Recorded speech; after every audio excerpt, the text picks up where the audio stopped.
Yeah. Well, guys, we're here with Skylar Bytendorp. That's right. That's how you say it? Yeah. Okay. Good job. No, there's a lot of interesting names here in Utah. In fact, the guy that we're having come later is, I don't know how to say his name, so I'm going to have to ask him. Yeah. So Skylar this is Skylar Studio that we're recording in, and it's awesome setup, and I wish I had this good of a setup, but Come use it anytime. anyways. So let's just get rolling. What do you do? Right now I'm doing podcasting, but Yeah. I also do window cleaning / home maintenance. So Yeah. that's what I've been doing for like almost the last decade. Mhm. And it's been lucrative. It's been great. It's been taught me a lot of skills, a lot of like marketing things, how to knock on doors, how to use social media to get clients. So, but I'm phasing out of that because I've always known that was kind of a temporary thing. Mm-hmm. And so now I'm just going into podcast production and coaching, and because I've been podcasting for since 2021. Oh, wow. So, but I just rebranded my whole show because I realized a lot of things were not good on it. Yeah. So anyways, that's what I'm doing now. Yeah. So, well, your family has a landscaping company too, right? Yeah. So I grew up doing landscaping. Every time I pull into the yard, I'm like, dang, this is kind of a big operation, a little bit. Right. So, no, that's cool. I mean, part of the thing about trade work that I think is important is the fact that you have more freedom per se. So you can go start almost any job, and you have really a lot of freedom to grow and use your skills and start your own business, like you said, or grow in a company. But you're not locked in that, and then you can take those skills and apply it to something else. Like you said, like you learn, marketing and knocking on doors, which I always make fun of people or tease people, give people a hard time that do summer sales, because like it's such a Utah thing to do here, because you get home from a mission and then all of a sudden the kids on the mission, they go do summer sales, and it's like, but they do well at it. And it's something that a lot of people should do. Yeah. Because of the amount of, I mean, really, I think Grant Cardone said it, knocking on doors is one of the best ways to like get over sales objections and stuff. Yeah. And so that's one thing I've noticed people in trade where, I mean, nobody wants to be like the salesman, like the snake oil salesman. Right. You know?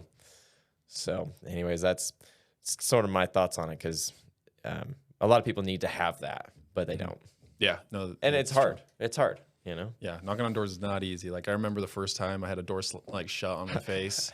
And like I'll always remember, I was like, "What a dick!" But that's just like they clearly have other people knocking on the doors, and so it just gets annoying when you're in the middle of something and someone's coming and Anyway, but like I respect anyone that's hustling, that's out there, especially knocking for their own business. Like, Anyway, so I mean, you think about how much you have to do in your business just to keep going, but then the knocking on doors, and I mean, it's necessary for your business to grow, but a lot of people have so much to do that it's like just another. It's time consuming. It's just another thing to add on. That's like, and then it's hard. Yeah, nobody wants to do that. And I wasn't necessarily good at knocking on doors. I just did it because like I had to do whatever it took to win. So like this was like probably 4 years ago. I think this was 2018, the beginning of 2018, early 2019. I bought a Mustang Bullet. So it was like a $50,000 car. And I manifested it on my vision board. Like I was not supposed to get approved for the loan. I actually was like, got it, took the car home. And they're like, hey, there was a mistake. And so, but I already took the brand new car home. And so I went back, talked to them. They're like, well, we need this information from you. So I gave it to them. And they're like, well, the bank, like kind of told the bank, like, you can't just screw us over.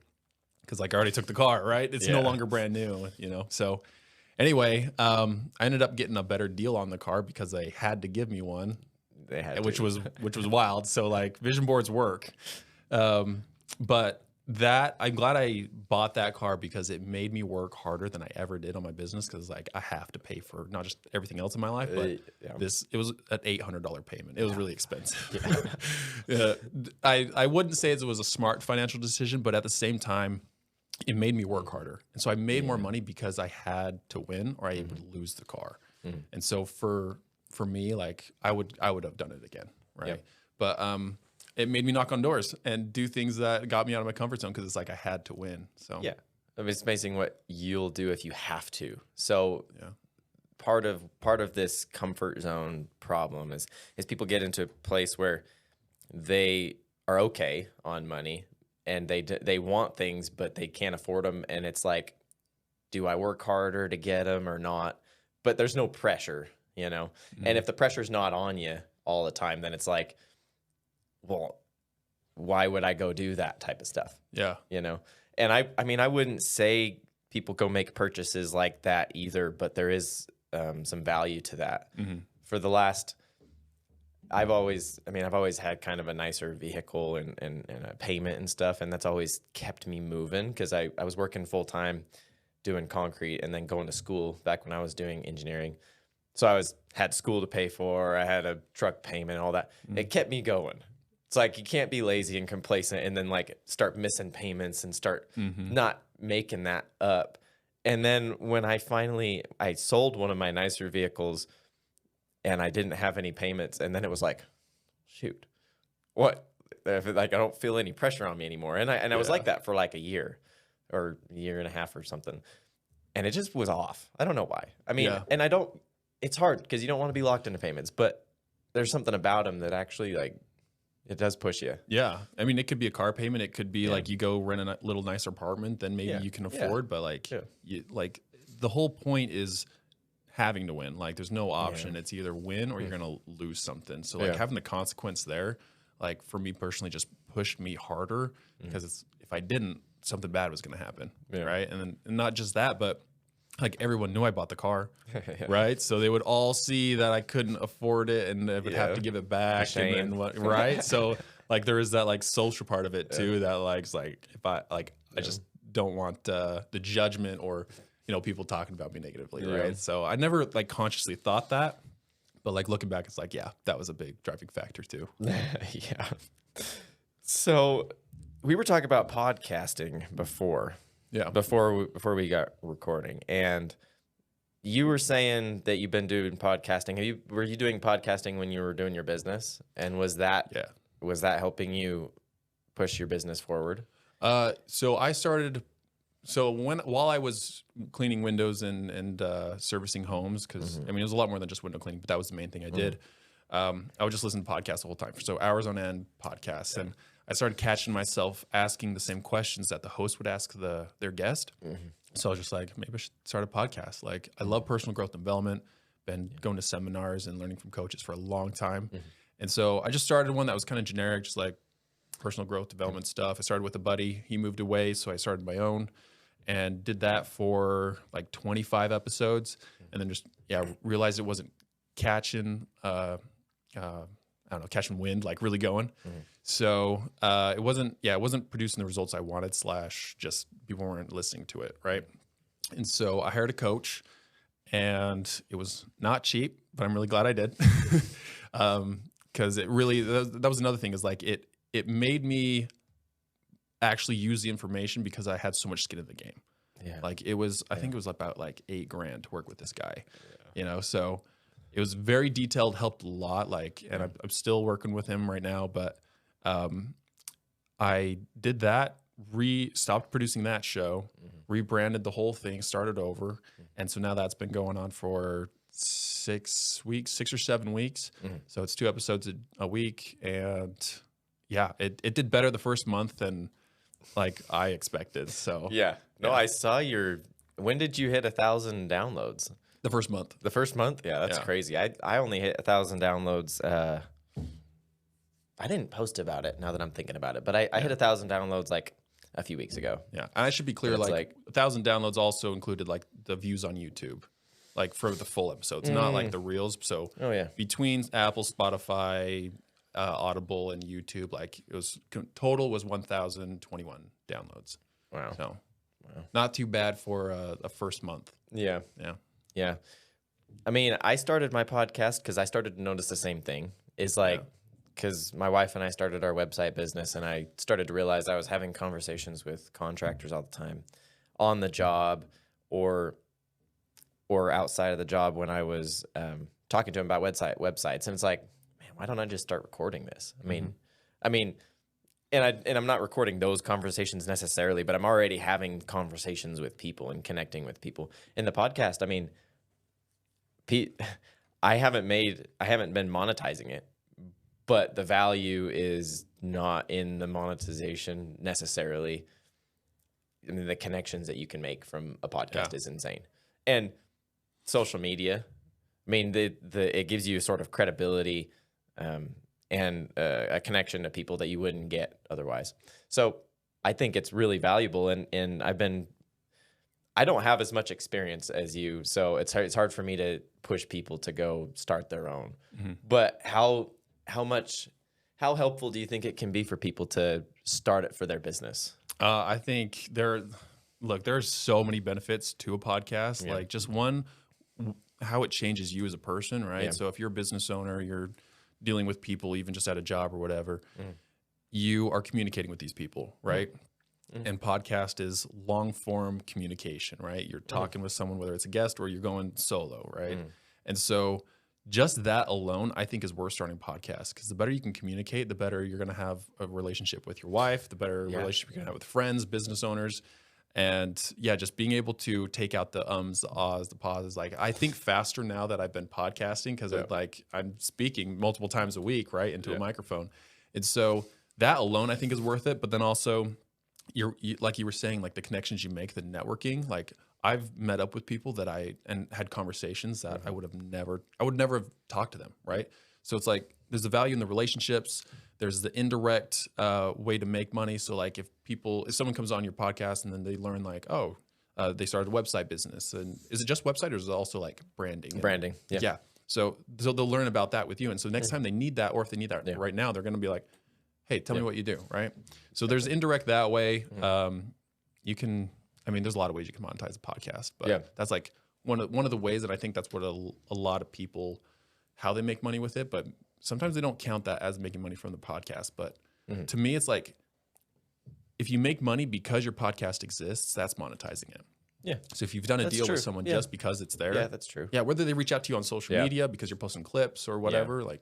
Yeah, well, and everybody's all focused on this monetization thing right now. It's always like, well, how are you making money from it? But when you're producing content like that, like you said, I mean, it's the connections. It's more people know about you. And have you read Dan Fleischman's book? I haven't. What is it? How to Build Your Personal Brand? He's so smart, but I need to go read it. Super smart. So before, I think I read it before I really started even posting on social media. And I don't remember if he even mentioned a podcast, but he was mentioning running events, posting on social media, posting on all platforms. And you kind of get this thing that he calls omnipresence, where you're everywhere all the time. So people start to know about you and think about you. And as soon as something that comes up that they need, that they know you do, it's like, oh yeah, so-and-so does this and this, I'm going to ask them, because they see you all the time. And you don't even have to be posting, like say you've got a bunch of different hobbies and you have a couple different things you do for people. But you don't always talk about those. I mean, you don't necessarily have to post about it, but they know about it too. Yeah. It's like they see you all the time. They see your posts. As soon as something comes to mind, oh, yeah, that person does this. Right. And anyways. Well, well, plus like people need to spend, there's like people say it's 7 interactions. What I've heard more recently is they need to spend 7 hours with you.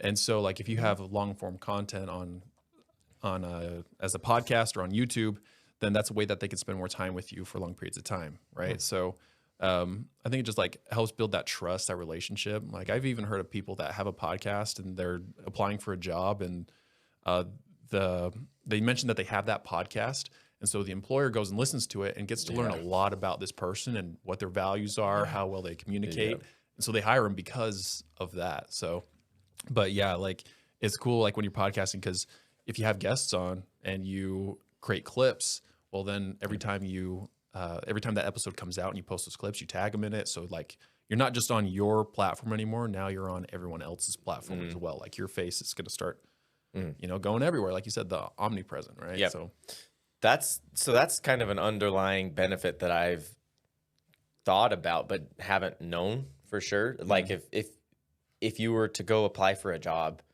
and you include that in your job application or whatever in your resume, they're going to go look at that because they already look you up on Instagram. Yeah, So like right. if you're posting on social media and you're actually using social media to post about who you are and not just like stupid memes and stuff, like you're actually posting about what you do and creating content as an employee, you can use all of that to go apply for something else, which is why I always try to push the social media. So imagine you're working for, a concrete contractor. So like what I do, a residential concrete contractor, posting about what you do, you take videos and you start a podcast about, I don't know, whatever it is, your journey. And then you have years and years of that, 2, 3, 4 years of that. You go apply for a job that's like big dollar, like superintendent or something. Like they're going to go see that and be like,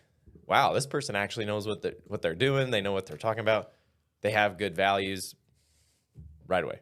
Exactly. Yeah. It's crazy. It's awesome because then people can spend a lot of time with you in a short period of time, if that makes sense.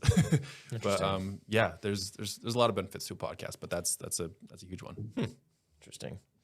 So what is your family landscaping company like? So did you work for your family? Yes. For your dad? Yeah. My dad started that when he was 16, started mowing lawns and eventually transitioned from, he doesn't really mow lawns anymore. He like subs that out. But so he just got into like the whole landscape design. So if you need concrete, he's got you, soil brought in, sod laid down, sprinkler work, like waterfalls, everything. So that's what he does. And I did that for a lot of years, especially like even as a young kid, like 10 years old out there digging holes. So I think it's good because it teaches you that it's okay to get dirty. It's okay to get your hands dirty. Right? And to work hard. And, me and all my siblings have always, and I'm not bragging or anything here, but this is just the reality of it. We've always been in good shape. Yeah. Like, there's been very few times where any one of us has not had a 6-pack. And I think it's because we were working hard and like digging holes, lifting rocks, things like that, but also like we were eating healthy. And the yard my parents had too was big, trampoline, play set, things like that. But just like the lifestyle of that like keeps you in shape and like healthy, right? I don't know where I got onto that, but yeah, it's my brother's not my brother's. He's actually going to take it over, my oldest brother. But it was my dad's business. Worked in there for a lot of years, and just I liked that my dad was his own boss, and I'm working for him. I wasn't my own boss. I was like, hey, I want to be a little more like my dad in that sense. Yeah, do your own thing. I've always looked at. My dad started his own as well. He worked for his uncles doing concrete, and then he started his own business. I've always looked at that, and I was like, I don't want that. I don't want my own business just because of how much stress and work and time there is involved. And I watched him and then a lot of his friends through 2008, 2009. It was like pretty bad. Rough. A lot of people lost their businesses, and my dad didn't. But I saw that change, in how rough it was, and I was like, that is not for me.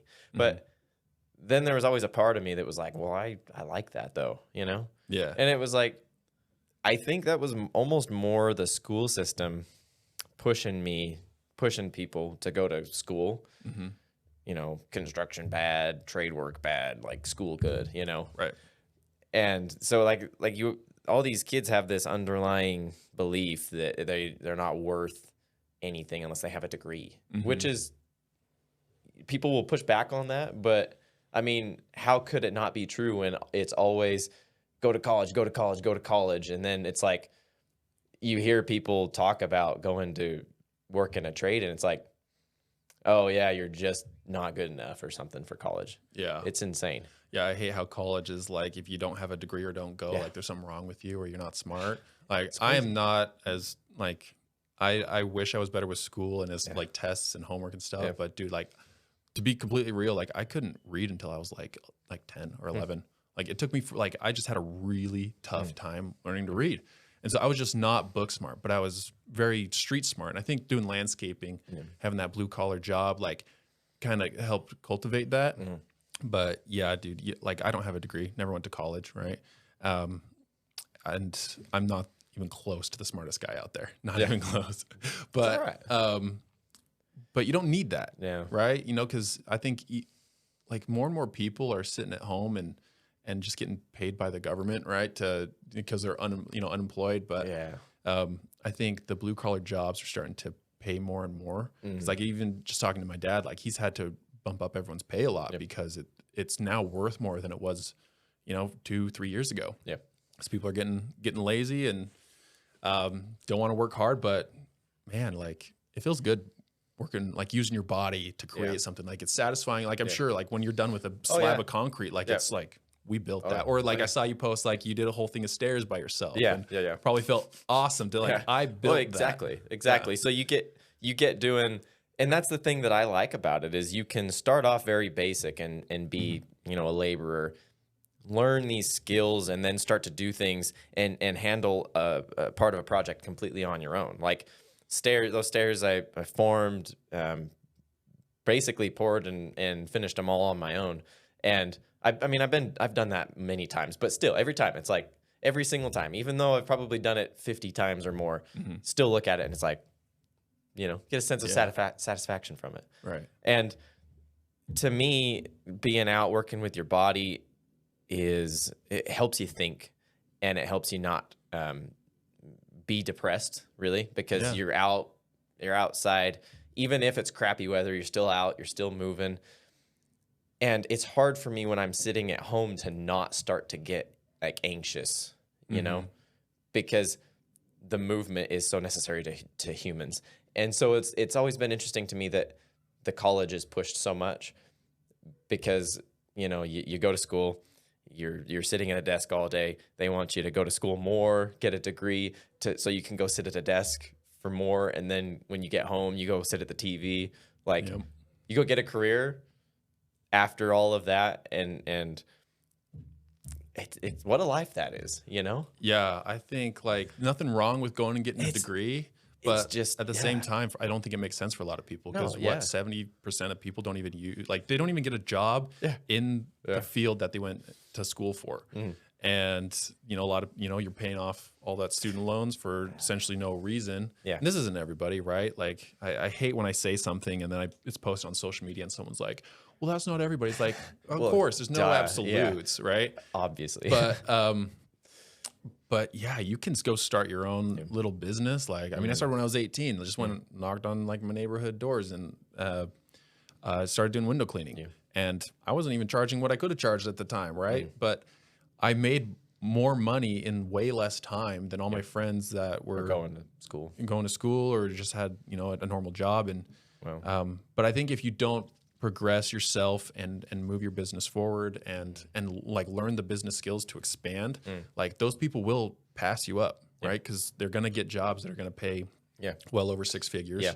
And so like you can't just stay the same, right? You got, just because you're not going to school doesn't mean you stop learning. Yeah. I do like the idea of going to school still. And like I tell people I might go back and get my degree, because I have a pre-engineering associate's degree, and then I have like I did programming through the University of Utah and have a certificate through there. I'm pretty dang close to a math bachelor's degree. I'm like 75% done or something.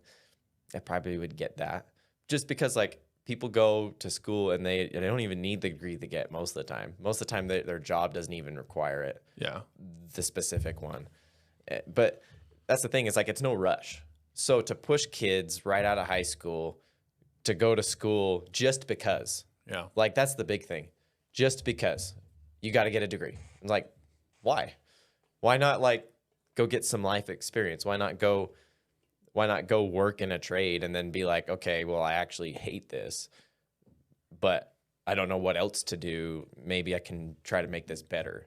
And instead of wasting all your time and money going to school, because that's the thing that people get caught into.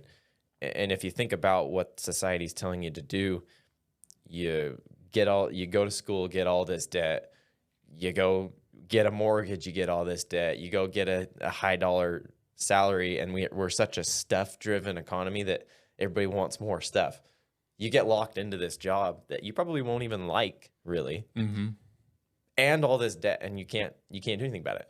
Yeah. How many times I've heard people already, like the last few months that I've been exploring this, that are stuck in their career with all this debt, but they spend like everything they make, even if it's multiple six figures.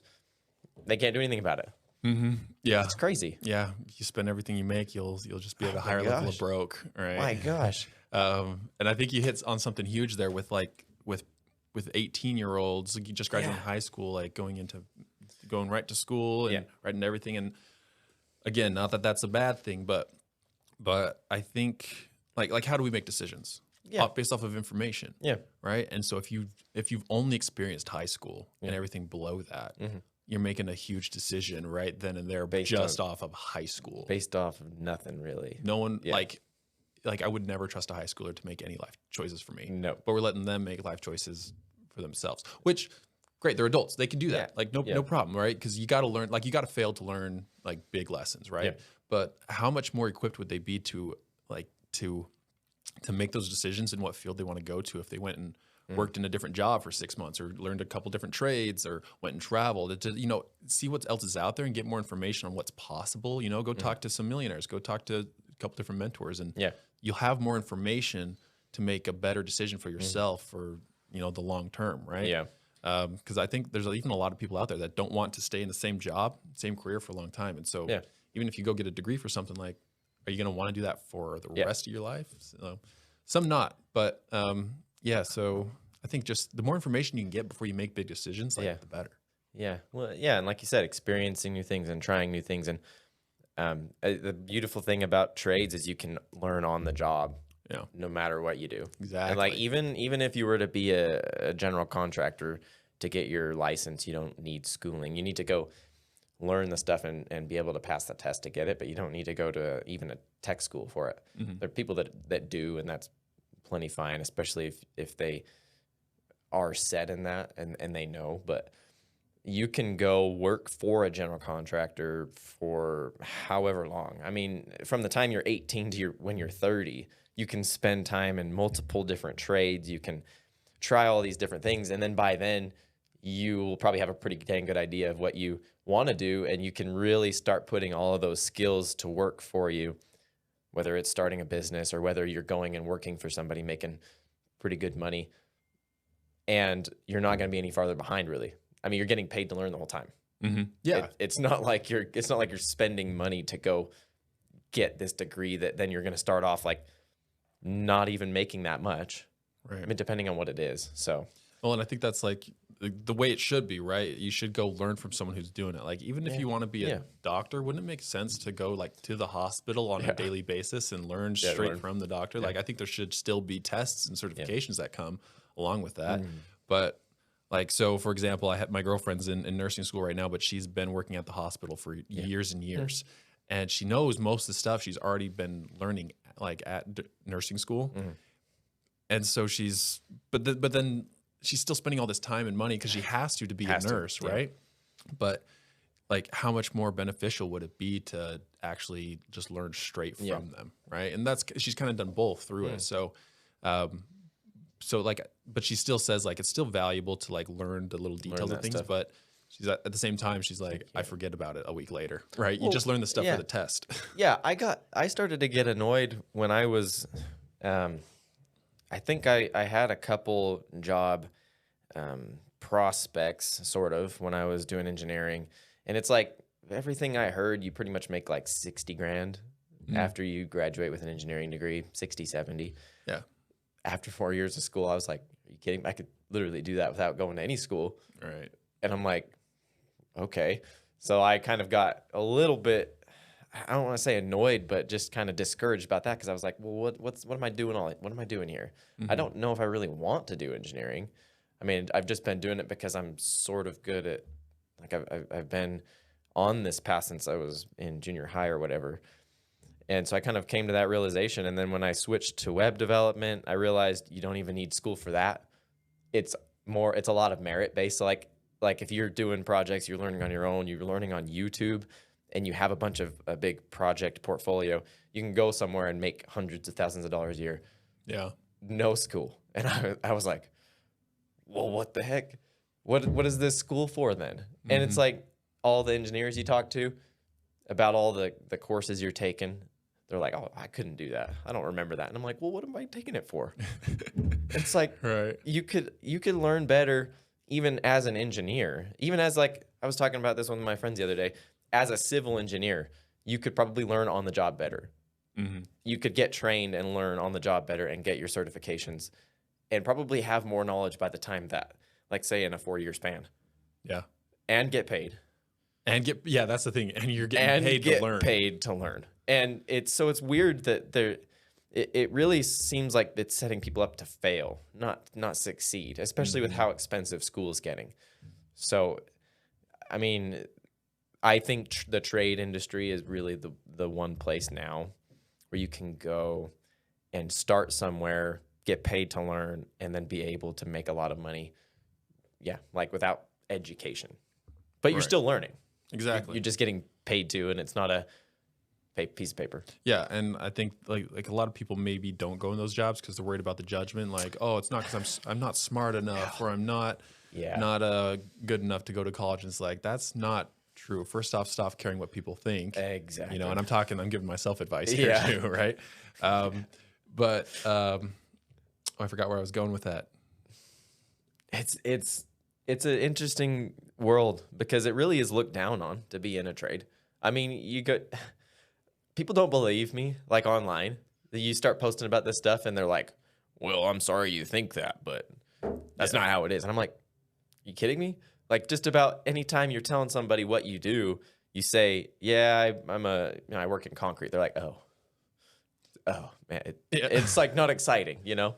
There's no excitement behind it. Right. And a lot of people have this same experience. And I even remember in school, like hearing teachers tell kids like, well, you probably should just go be like in construction. And I'm like, what a terrible thing to say.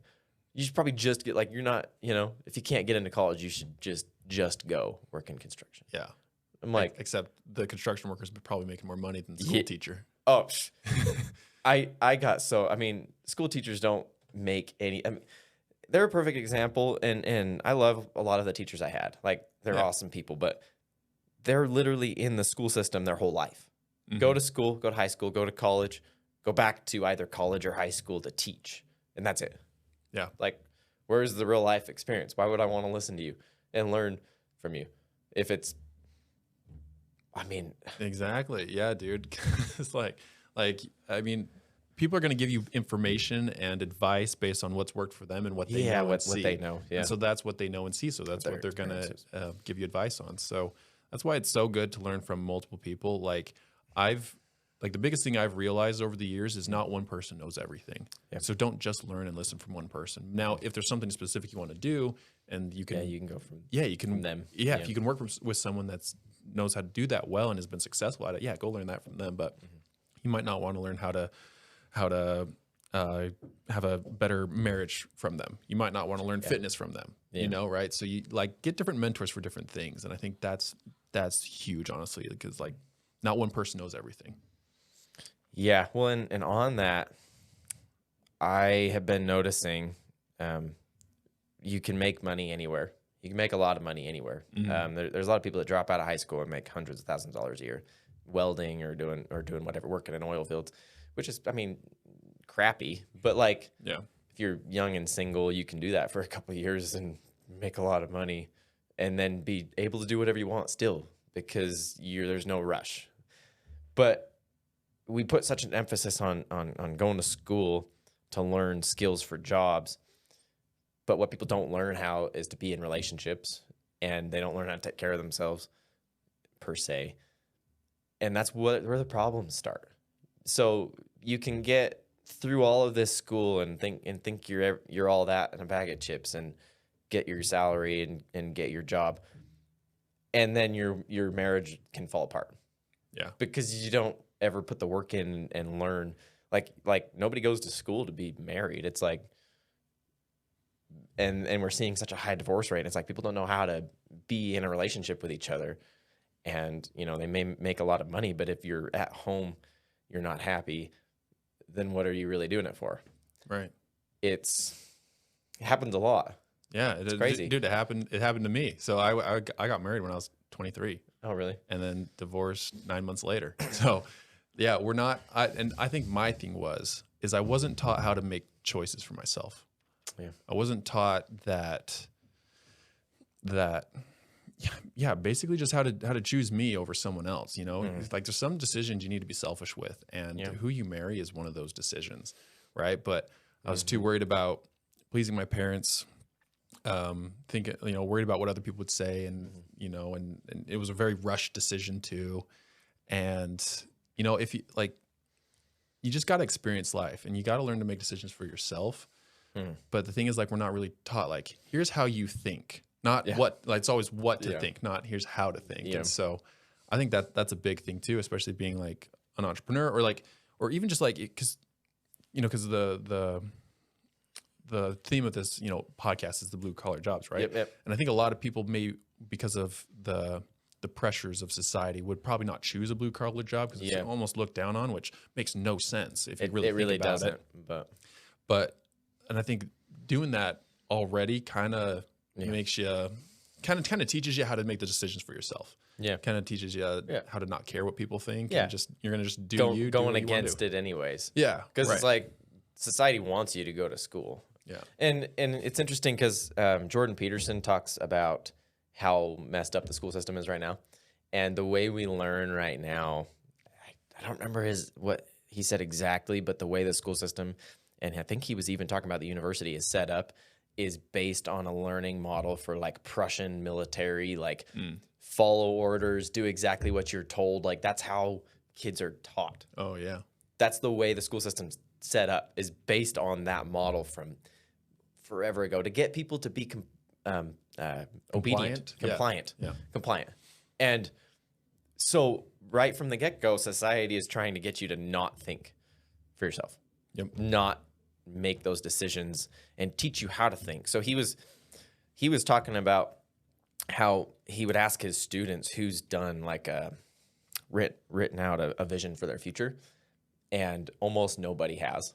And the school systems don't teach that. And he's like, I'm appalled by that, because how do you expect people to make decisions if they don't have a goal and a purpose and don't have a vision for what they want their life to be like? So he would have students in the university write out at the very beginning of his class a vision for their future and for the next 5 years and whatever. And it improved the pass rate by 90% or something, or 50. It was a big amount. It was a large amount just by doing that. But the school systems don't teach you that. So imagine at the school systems, they're teaching you to do that. How different a lot of the stuff would be, because a lot of people aren't going to have this vision of falling in line and doing what they're told and doing what society expects of them. Because they're trying to map out their future. It's okay, well, maybe I don't actually want to do this, or maybe I don't want to, a lot of people's vision may be a successful marriage, but if you're not writing it out and manifesting that, or it might be the car, if you're not vision, it's not on your vision board. How do you expect to get there? Exactly. Yes. Setting your sights for where you want to go is key. Because how stupid would I be if let's say I want to get to the beach, and I had no idea what direction the beach was, and I just got in my car and started driving. Everyone would be like, "You're an idiot." Yeah. But that's what so many people. That's how they live their life, right? Yeah. But if I went and put in the maps, decided exactly which beach I wanted to go to, what time I wanted to get there, I can make decisions on exactly how to make that happen, because I've set the end goal, right? And sometimes in life, we set that goal and we don't know exactly how to get there. If you go on Google, your Apple Maps or your Google Maps, sometimes it's pointing in the wrong direction, right? When you start, right? But once you start moving forward, that's when you realize, oh, that's actually north, this is west. And you can actually start making decisions when you start moving. So it's setting the destination, but then just start. Start get moving. Going. Yeah, because you can get that vision and you can get that map, but it at first it actually seems weird. It's I don't know if that's gonna work, and then a lot of people will get discouraged and stop. Yeah, because people the school system setting people up to fail, and a lot of the insecurities people have nowadays is an anxiety about their life. because they don't have a vision. And it is crazy that the schools don't do that. You know, you meet with your counselors in school and it's like,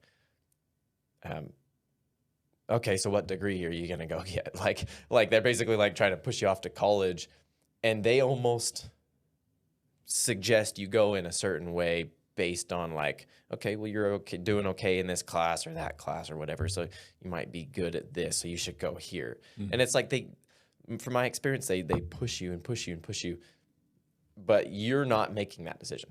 It's like being told to you Exactly. to do it. It's crazy. It's crazy. So at the end of the day, I think trade work is the ultimate like middle finger to society. Yeah. And it, the more I think about it, like the more you're in a trade, I think the more skills you have. And I think it helps a lot with your mental and your physical strength, and helps you be more of a free person, really. Yeah. And I don't think society likes that. It's weird to say. It's weird to say. It's almost like there's a force trying to get people to not be like that. Right. Trying to get people to fall in line. Right. Yeah. Because like you nailed it earlier. Like from the time we're a kid, it's Oh yeah. like ding, class is starting. Ding, class is over. Ding, go to the yard. Ding, lunchtime. Like we're told exactly what to do, how to do it. You know, Yeah. sit down. Like stop talking. Don't interrupt. You know, Mm. we're told so much what to do. But I don't. The question I love asking people is like, if you knew you couldn't fail, what would you do? Mm. You know, and because the truth is, no matter what you do, like, or what you want to do, like there are other people out there making hundreds of thousands of dollars doing the thing you wish you could do and want to do. Mm-hmm. People are doing that and being very successful. And I think like that's why it's so important to like think and choose for ourselves. Because if you can choose for yourself like what you want to do, and you just say, okay, I'm going to be a YouTuber, or I'm going to be the best a concrete layer there is, right?